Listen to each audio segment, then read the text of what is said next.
Se verser un verre d'eau, un geste tout simple qui fait partie du quotidien. Un geste qu'on fait sans réfléchir. Un geste qui était pourtant devenu très compliqué à faire pour Elisabeth Odermatt. J'ai remarqué il y a 2-3 ans que mon épaule droite semblait anormale comparée à la gauche. Je suis allée chez le médecin qui m'a auscultée et m'a dit que c'était possiblement de l'arthrose. Puis il m'a fait une injection. Pendant 6 mois, c'est bien allé, puis c'est revenu. Je suis retournée chez le médecin qui m'a refait une injection. Alors je me suis dit, bon, maintenant je ne fais plus rien, j'attends. Dann bin ich wieder gegangen, der hat ihm wieder eine Spritze gemacht. Und dann habe ich gesagt, so, jetzt warte ich einfach, bleibe ich, mache ich nichts mehr. Les injections dont parle Elisabeth Odermatt sont un traitement à base de cortisone qui calme la douleur. Elle a ainsi pu reprendre ses activités quotidiennes et passer du temps avec son mari sans trop se soucier de son épaule. Mais les problèmes finirent par réapparaître. Je suis retournée chez mon médecin de famille qui m'a envoyée à la Ligue contre le rhumatisme. Là, on m'a à nouveau proposé de faire une injection. J'ai dit que ça ne servait à rien et qu'il devait bien y avoir une autre solution. Et on m'a dit, oui, on peut opérer.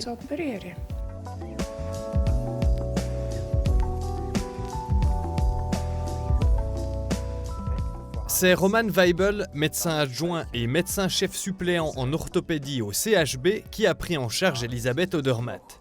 Il est le responsable de l'équipe épaules et coudes.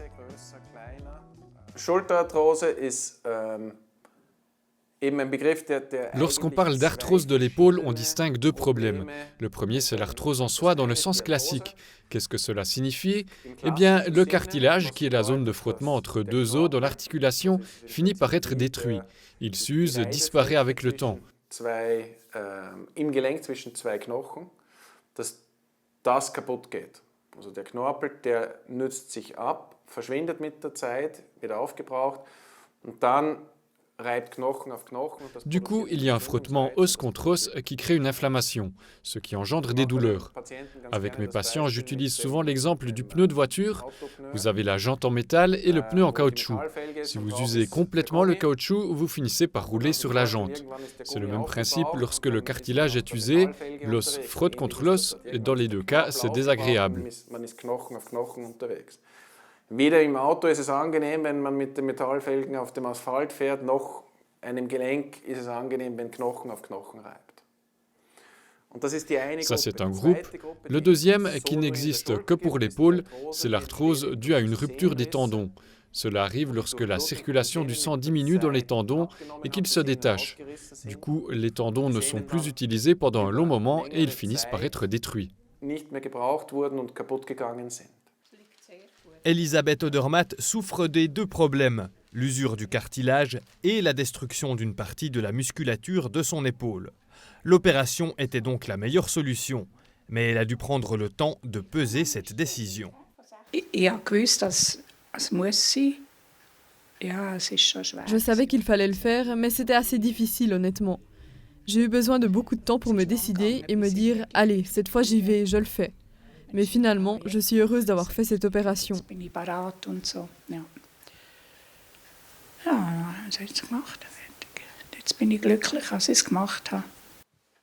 L'opération aurait dû avoir lieu il y a un bon moment, mais le coronavirus a chamboulé les plans et beaucoup d'opérations ont été repoussées dans les hôpitaux suisses. Elisabeth Odermatt s'est finalement fait opérer il y a 8 semaines. Elle se rend aujourd'hui au CHB pour effectuer un contrôle post-opératoire. Comment se sont passées ces 8 semaines? Au début, c'était difficile, mais c'est allé de mieux en mieux. Et maintenant, c'est bon.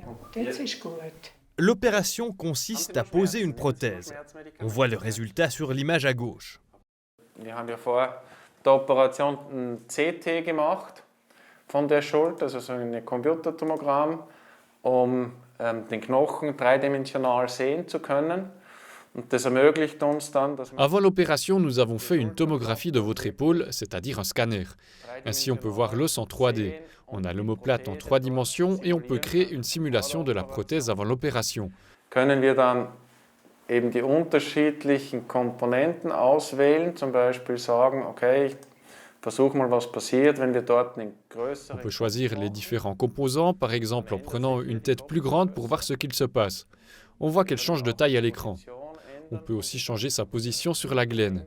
On peut la placer plus bas ou plus haut. Et on peut faire ça aussi bien sur l'omoplate, donc là où est fixée la boule, que sur l'humérus, l'os du bras. Là aussi, on peut tout voir en 3D. Wo jetzt die Kugel fixiert ist, als auch für die Seite vom Oberarmknochen machen, wo das Gleiche dreidimensional geplant werden kann. Puis on peut lancer la simulation qui nous montre quel impact ça a sur les mouvements. Ainsi, on peut savoir déjà avant l'opération comment la fonction changera si tout se passe comme prévu. Wir können wirklich dort die Prothese so vorplanen, dass man eigentlich vorhersagen kann, dass wie die Funktion sein wird, wenn alles normal läuft. Ce type de prothèse est relativement nouveau. Il existe depuis une quinzaine d'années. Das sich geändert hat durch diese neuen Prothesen, die wir zur Verfügung haben. Ce qui a principalement changé avec ces nouvelles prothèses, c'est que même pour des problèmes complexes comme les tendons déchirés, les fonctions motrices peuvent être retrouvées. Beaucoup de patients n'arrivent même pas à mettre la main derrière la tête pour se laver les cheveux.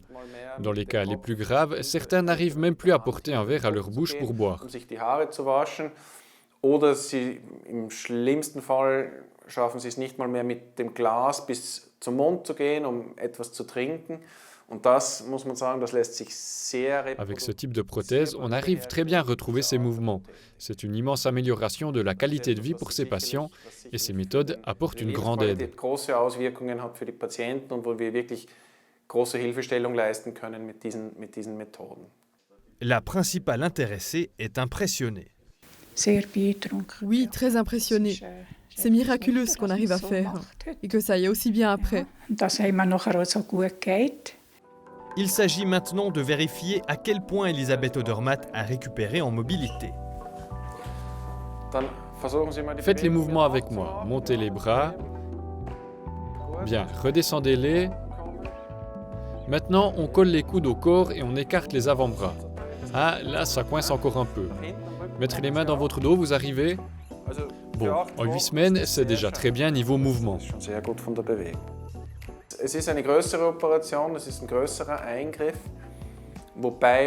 C'est une opération assez importante, mais avec les techniques d'aujourd'hui, ce n'est plus comme à l'époque où il fallait attendre des mois avant de retrouver une certaine mobilité. On le voit chez Madame Odermatt. Après 6 ou 8 semaines, ça va déjà beaucoup mieux qu'avant l'opération. Dans la plupart des cas, les patients ont beaucoup plus de facilité au quotidien. Et après l'opération, il faut rester en règle générale entre 4 et 7 jours à l'hôpital. C'est devenu relativement court. Der Aufenthalt im Spital ist in der Regel zwischen 4 und 7 Tagen, das heißt relativ kurz geworden im Vergleich zu früher. Cette prothèse a une durée de vie d'environ 15 ans. C'est pourquoi chez les jeunes patients, par jeune on entend ici entre 40 et 50 ans, Roman Weibel privilégie les thérapies conservatives. Bei älteren Patienten ist es so, dass man natürlich abwägt.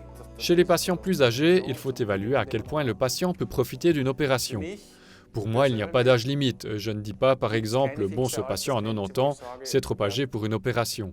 Si quelqu'un ressent de telles douleurs et qu'il ne peut plus vivre normalement au quotidien, s'il pourrait être indépendant mais ne l'est plus à cause de ça, eh bien, je pense qu'une opération est justifiée. Selbstständig wäre, aber nicht mehr selbstständig essen kann, dann denke ich, sind diese Operationen sinnvoll und notwendig. Mit den neueren Verfahren sind sie zwar nach wie vor relativ. Ce sont des opérations assez lourdes comme par le passé, mais aujourd'hui, on s'en remet beaucoup plus rapidement.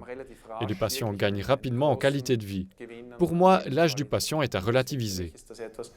Was relativ zu sehen ist, jetzt rein das Alter des Patienten. Objectif atteint pour Elisabeth Odermatt, qui a regagné en qualité de vie.